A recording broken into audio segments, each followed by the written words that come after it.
지난 2월 17일은 마이클 조던의 60번째 생일로 어느덧 그도 환갑을 맞이했습니다. Nice shot. 저는 2002년 게토레이가 제작한 광고죠. 23대 39가 문득 떠오르는데 당시 39살을 맞이한 조던에게 게토레이가 헌정한 작품입니다. 23살의 조던은 가드 출신의 80년생 자말 크로포드가 연기했죠. 촬영에 앞서 레이저 스캔으로 마이클 조던의 두상을 3D로 렌더링한 후 트래킹 마크 기술로 그의 다양한 표정 역시 저장했습니다. 이를 바탕으로 자말이 연기한 장면에서 머리 부분만 마이클 조던 이미지로 교체해서 광고를 완성해냈죠.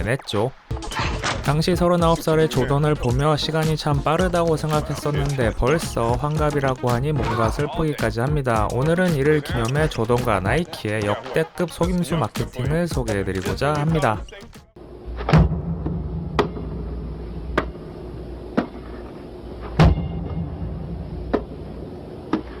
On September 15th, Nike created a revolutionary new basketball shoe. On October 18th, the NBA threw them out of the game. Fortunately, the NBA can't stop you from wearing them.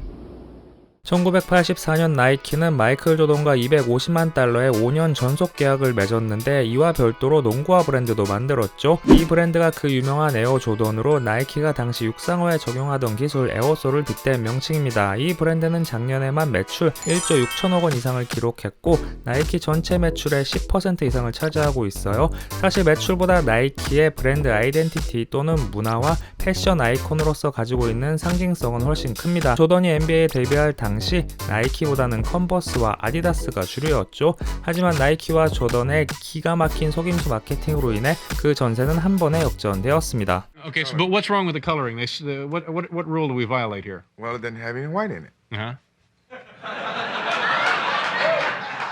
Well, neither does the NBA.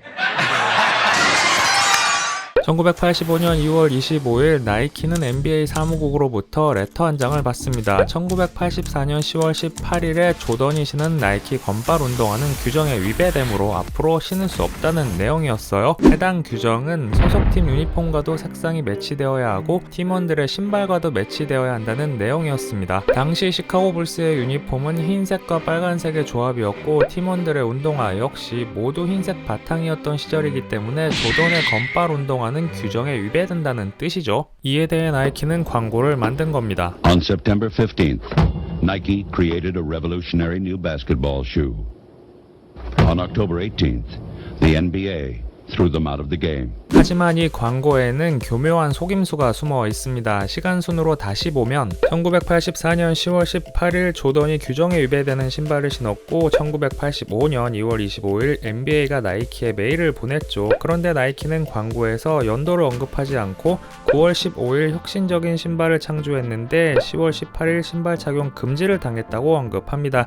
연도를 빼고 보면 광고의 말이 시간상 맞아 보이지만 사실 나이키가 에어 조던 1을 출시한 해는 1985년으로 NBA가 착용을 금지한 운동화가 아니에요. 그렇다면 실제로 착용 금지를 당한 운동화는 무엇일까요? 1984년 10월 18일 마이클 조던은 뉴욕 닉스와의 프리시즌 게임에서 건발 운동화 즉 브레드 모델을 신었는데 이는 사실 에어 조던 1이 아니라 나이키 에어십 모델이었습니다. 에어십 모델은 정식 발매조차 되지 않았고 에어 조던 1의 흥행을 위해 잊혀진 자식이 된 모델이죠. 그럼에도 나이키는 교묘하게 연도를 가리고 마치 에어 조던 1이 NBA가 금지한 운동화라고 마케팅을 펼쳤습니다. 이로 인해 에어 조던 1은 반항의 아이콘이 되며 대박을 터뜨렸죠. 이에 1,500억 원 이상의 매출을 거뒀으며 특정 선수의 이름을 딴 최초의 농구화이자 오늘날 운동화 패션 문화를 촉발한 신발로 기록되었습니다. Every time he wore those, he was fined by the commissioner of basketball. 당시 나이키는 NBA의 경고에도 불구하고 조던이 에어 조던 1을 계속 신게 했고 이로 인해 부과되는 벌금 5,000불을 매 경기 대신 내줬다는 소문도 있었지만 이 역시 마케팅팀이 만들어낸 뻥이었습니다. 사실 조던은 단 한 번도 정규 시합에서 이 신발을 신은 적도 없고 벌금을 낸 적도 없습니다. 단 1985년 2월 10일 NBA 올스타 게임 덩크 콘테스트에서 유일하게 한 번 신었어요. 하지만 올스타 게임은 정규 시합이 아니었기 때문에 신발 색상에 대한 제재가 없었고 당연히 벌금 또한 물지 않았죠. 그리고 패트릭 윙과 찍은 이 사진 역시 광고 촬영용으로 신은 것으로 경기 중 건발 에어 조던 1을 신은 것은 아니에요. 결국 지난 2020년에는 밴 현대 에어 10이란 이름으로 복각 발매해서 사실상 NBA가 착용 금지한 신발은 에어 조던 1이 아니라 에어 10임을 스스로 인정하기도 했습니다. 오늘은 지금의 나이키를 만든 조던의 교묘한 마케팅에 대해 살펴봤습니다. 현재 에어 조던 브랜드는 단순한 신발 및 의류 브랜드를 넘어 스트릿 패션 문화의 상징적인 브랜드로 성장했죠.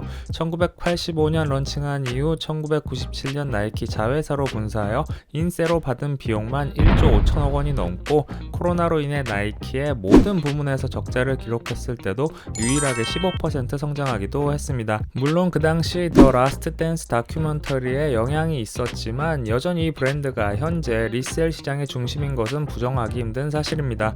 올해 60살을 맞이한 조던은 난치병 어린이들의 소원을 들어주는 단체죠. 메이커 위시 재단에 130억 원을 기부했다고 하는데 앞으로도 계속 선한 영향력을 선사하길 기대하겠습니다.